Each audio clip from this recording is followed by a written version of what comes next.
തെക്കൻ കേരളത്തിൽ ഞായറാഴ്ചയും തെരഞ്ഞെടുപ്പ് പ്രചരണത്തിന് അവധി നൽകാതെ ഇടത് സ്ഥാനാർത്ഥികൾ. പ്രഖ്യാപനം വന്നെങ്കിലും ബി.ജെ.പി. സ്ഥാനാർത്ഥികൾ മണ്ഡലത്തിൽ സജീവമായില്ല. സ്ഥാനാർത്ഥി പ്രഖ്യാപനം വൈകുന്നതിൽ കോൺഗ്രസിൽ അതൃപ്തിയും തുടരുകയാണ്.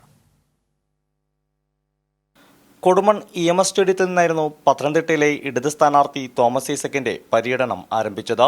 കിഫ്ബി പദ്ധതി വഴിയാണ് EMS സ്റ്റേഡിയത്തിന്റെ നിർമ്മാണം പൂർത്തിയാക്കിയത്. പൂഞ്ഞാർ, കാഞ്ഞിരപ്പള്ളി മണ്ഡലങ്ങളിൽ വോട്ടർമാരെ നേരിൽ കണ്ട ഐസക് പിന്തുണ തേടും. ആറ്റിങ്ങലിലെ LDF സ്ഥാനാർത്ഥി വി ജോയിയും തിരുവനന്തപുരം പാർലമെന്റ് മണ്ഡലത്തിലെ സ്ഥാനാർത്ഥി പന്ന്യൻ രവീന്ദ്രനും ഇന്ന് പ്രധാന ആരാധനാലയങ്ങൾ കേന്ദ്രീകരിച്ചാണ് പര്യടനം നടത്തിയത്. വി ജോയ് കാട്ടാക്കടയിലെ വിവിധ കേന്ദ്രങ്ങളിലും വീടുകളിലും സന്ദർശനം നടത്തി.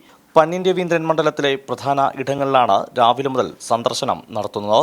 കൊല്ലത്തെ LDF സ്ഥാനാർത്ഥി M മുകേഷ് തെന്മലയിലെ തോട്ടം തൊഴിലാളികളെ നേരിൽ കണ്ട വോട്ട് അഭ്യർത്ഥിച്ചു. ഇടത് സ്ഥാനാർത്ഥികൾ തെരഞ്ഞെടുപ്പ് പ്രചരണരംഗത്ത് മുന്നേറുമ്പോൾ UDFന് തെക്കൻ ജില്ലകളിൽ കൊല്ലത്ത് മാത്രമാണ് സ്ഥാനാർത്ഥി പ്രഖ്യാപനം പൂർത്തിയാക്കാനായത്. ഇതോടെ കടുത്ത ആശങ്കയിലാണ് UDF ക്യാമ്പ്. ക്യാമറമാൻ അഖിലേഷ് കൊടുമണ്ണൊപ്പം സുജിറ്റി ബാബു, കൈരളി ന്യൂസ്, പത്തനംതിട്ട.